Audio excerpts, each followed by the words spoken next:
នសាវាជាក្តីស្នេហានេះទាំងស្រណលាទាំងចុកចាប់លាស្លាប់ទាំងស្មោសូមបងនៅចូលមកអង្គអាឡ័យនឹងទ្រាំធ្វើខ្វាក់ថ្លង់ក៏មិនបានហើយស៊ូផ្សៃត្រានចាប់ជាថ្មីឡាយណាស់ខ្ពើមណាស់មករងមកឯ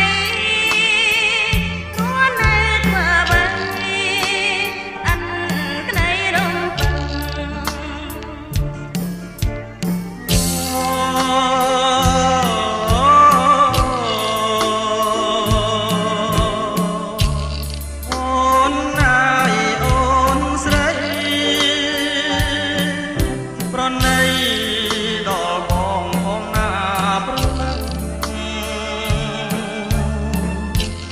សូមអងមកកែ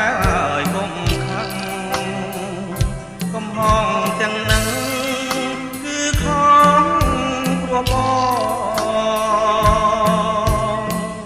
សូមអូនវិលវិញជាមួយនឹងរៀម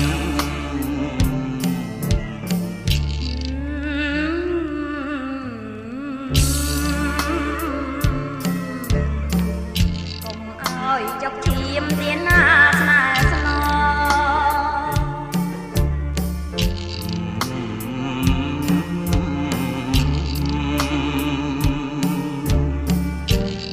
រៀងចាលហើយត្រាន